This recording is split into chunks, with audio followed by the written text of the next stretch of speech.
Warning: the Savage Nation contains adult language, adult content, psychological nudity. Listener discretion is advised.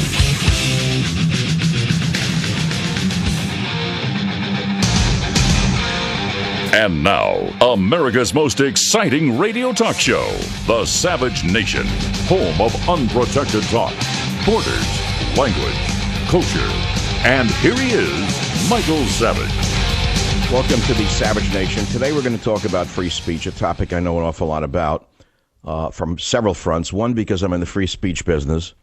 Without the First Amendment, I wouldn't be on the radio, which would please many of you on the left who don't believe in free speech at all. You believe in controlled speech. You believe in government speech. You believe in progressive speech. In other words, you believe in your hate speech and no one else's. And, of course, we're going to focus on the Pamela Geller event in Texas and how O'Reilly and Greta Sustern, owned and operated by I think 18% still owned by Prince Alawite, I'm not sure, but bending over backwards to blame the victim, in other words. Didn't attack the Islamic murderers, didn't attack the religion for putting this hatred in the minds of these throwbacks, but no, attacks the person who provoked them. Of course she provoked them. She did it on purpose. It's to show the world what they're capable of unless they're constrained. And today it's cartoons of Muhammad, but what is it tomorrow? You have to understand that a large number of Muslims don't just want to ban pictures of Muhammad, but they want to ban any speech critical of Islam. And I can guarantee you that Hussein in the White House is already drawing up plans to ban the criticism of Islam. Now, let's go back in time here. O'Reilly and Greta, I would say, should be ashamed of themselves, but they have no shame. They've always been fronts for the progressive Islamist establishment. That's my opinion. But they're not alone.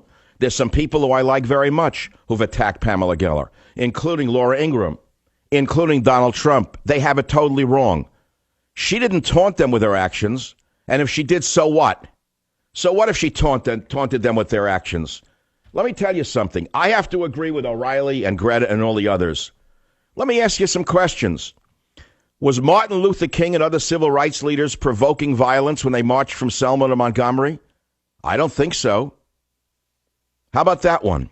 How about the American Nazi Party marching in a Jewish neighborhood in Skokie, Illinois, being defended by the ACLU, made up mainly of Jewish lawyers who said, they have every right. Now, we don't agree with the Nazis, but hey, we'll defend their right to march.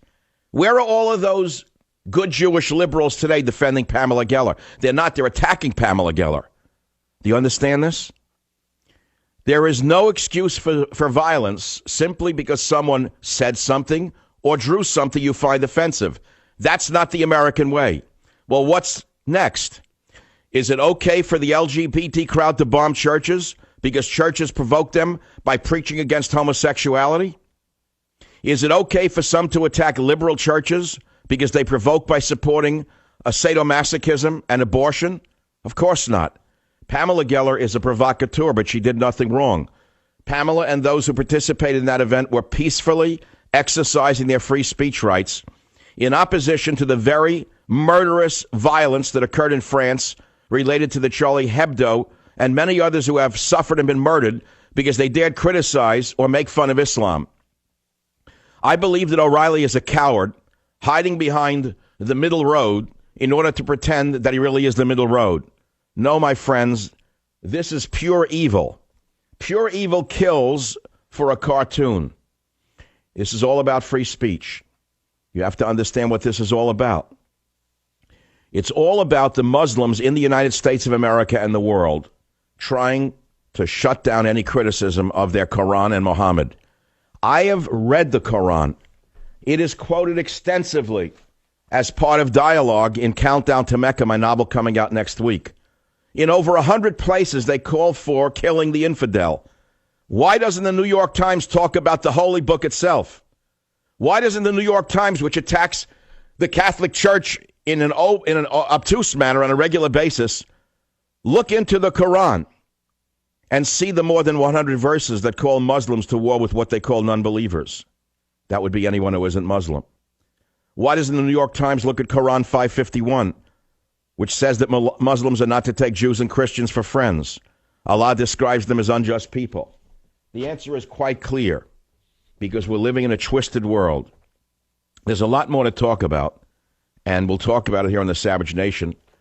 And there's something else you have to know. The FBI said they overlooked the Texas Muslim shooter's violent tweets because there are so many like them. Did you hear this? The official said there are so many like him that you have to prioritize your investigations. Really? That's very interesting, because the Islamic State just said that they have at least 71 active Islamic State members in the U.S. trained to kill. Why aren't they rounding them up? They may be on the FBI watch list. I mean, mixed in with watching Christians, returning war veterans, anti-abortion activists. Occasionally, they can devote 1% of the FBI's investigative abilities to looking into radicalized Muslims, couldn't they? Why are they bothering with patriotic Americans? Because Hussein is in the White House. In plain English, it's an upside-down world because of what's going on in the White House. More to the point, ISIS calls Jewess Pamela Keller Khanzir, which means pig. Are they the only ones calling Jews pigs? I'm afraid to tell all of you good liberal Jews who are wringing your hands, this is in the essence of the whole, this is the essence of the whole problem. You have a pathologically willful blindness as to what is going on in the world. You have no idea what U.S. Muslim attitudes are towards Jews and Christians. You like to think that because they appear at interdenominational groups that they're on your side. You want to find out what they're saying about Jews and Christians behind your back. My friends, this is the beginning of the battle. And Geller may be repugnant. Geller may be obnoxious. Geller may be a provocateur. But Geller did the world a favor.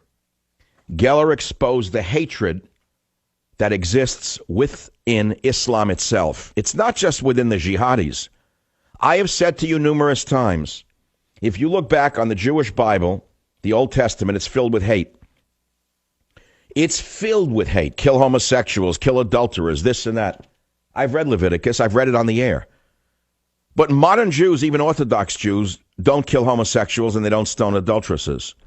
They know the difference between a 5,000-year-old text and the real world, the world of the modern world, the world of humanity today.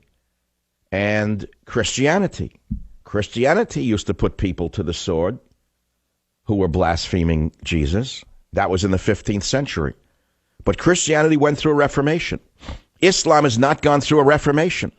And instead of attacking Pamela Geller for showing us what is at the core of the religion and what animates some of the morons at the lowest level of the organization, which you may call a religion, some would call it just a political movement disguised as a religion. It's a Trojan horse in which they're using, by the way, to get into this country and to try to tell us how to live.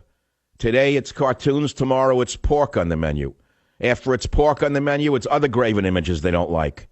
After that, they'll take down the crosses off churches because they find them offensive.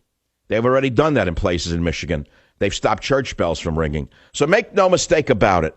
She sees the handwriting on the wall.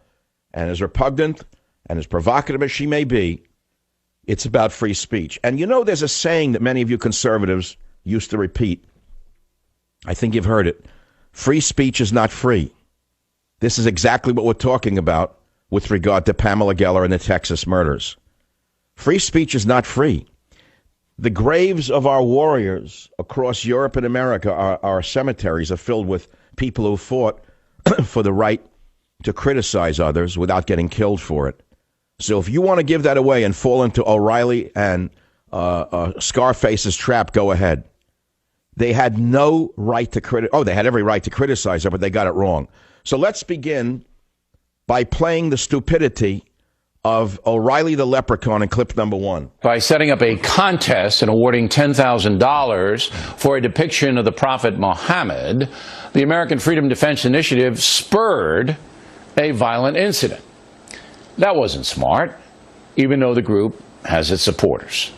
Bill, you know better than that. You know you're just appeasing your Muslim controllers. You know you're just appeasing your Muslim owners. You know what you're doing, Bill. You know very well, very, very well, that they didn't spur the violent attack. and you should be attacking the attackers, not the victim, Bill. But go on to clip 2, and you'll see why I've called him the leprechaun for 20 years now. And insulting the entire... and why Michael Savage is banned from Fox News. Listen to clip 2. Insulting the entire Muslim world is stupid. It does not advance the... Bill, insulting the First Amendment is what you're doing. That's even more stupid. Nor does that advance the cause of liberty, Bill. This is the lowest point in your career. We know about the loofah incident that was bought off. We know how you have skewed the truth for years and pretended to be a conservative in order to build your ratings. You're a very smart businessman with a master's degree, and you know very well what you're doing here. Listen to clip 2. Insulting the entire Muslim world is stupid. It does not advance the cause of liberty or get us any closer to defeating the savage jihad. You can't have may not have noticed, but some Muslim countries are now fighting ISIS and Al-Qaeda themselves. Jordan and Egypt, two of the most powerful. Irrelevant. You think it's a smart strategy to insult the Muslim countries of Jordan and Egypt by besmirching their religious icon? You're whistling in the dark. You are full of it, Bill. You've never been a bigger leprechaun. Get the green suit and get the jester's cap, because you've just lost 50% of your audience. Now, we're going to talk about this because Pamela Geller, who is a provocateur and a little nuts, in my opinion, but probably the bravest woman in the United States of America right now, certainly needs to be listened to. She did this in order for you to see the hatred that exists under the surface of the Muslim community, not only here but around the world. The day after that, ISIS says they have agents all over America ready to strike. Why didn't the FBI get up and say to the American people, don't worry about it. You've given us trillions of dollars. We know who they are. We're going to arrest them tomorrow. We're going to preemptively arrest all of the sleeper cells because we've been tracking them for 10 years. And oh, by the way, did you know that they were tracking the shooter in Texas for almost 8 to 9 years? Why didn't they stop him when he bought his AK-47? Why didn't they stop him when he bought his bulletproof vest? Why did the FBI permit the jihadi to come to Texas and open fire with his automatic weapon? When you think about that one, I'm sure you'll have another opinion about who the victim is here. The victim is Pamela Geller. And for O'Reilly to do this is embarrassing. I'd expect this from Greta Van Susteren. She's always been a middle-of-the-road liberal. Ever since her surgery, I've seen it in her show. She pretends to be conservative. She intends to be balanced. She pretends to be objective. But Greta Van Susteren was always a liberal. And by the way, I think she's a member of the Scientology cult, if I'm not mistaken. Maybe someone ought to do a little show on Greta Van Susteren's association with Scientology instead of worrying about Tom Cruise. I'm more worried about the associations of people in the news media than actors who I never look to for any opinion whatsoever. And that's my opening. I'll be right back. Join the Savage Nation. Call now, 855-400-SAVAGE, 855-400-7282. Savage. My Savage Nation is sponsored by SwissAmerica.com, the only company I trust to protect my wealth with gold and silver. Call 800-BUYCOIN. Now, the group that did the insulting says it's entitled to profane Mohammed because in the Islamic religion, any kind of depiction of him is a sin. They say they can do that in America because of freedom of speech. Well, that's true. They have the right to do it here. But again, it's stupid. It accomplishes nothing. No, you're wrong, Bill. It accomplished an awful lot. It flushed out hateful terrorists and hateful liars in the media. It accomplished a great deal. It showed us which side you're on. It showed us that there are Muslims ready to kill over a cartoon. And it showed us who in the media is on the side of hate. And two Muslim fanatics, as we know, did the shooting. Pamela Geller didn't do the shooting. Two Muslim fanatics, identifying themselves as ISIS, have now attacked in America, right in our homeland. And how did Bill O'Reilly and Greta Van Susteren respond? Why? They and liberal journalists, because they are one and the same, deplored Geller's exercise of free speech and blamed the victims. Soon thereafter, ABC News described Geller's group as, quote, notorious for its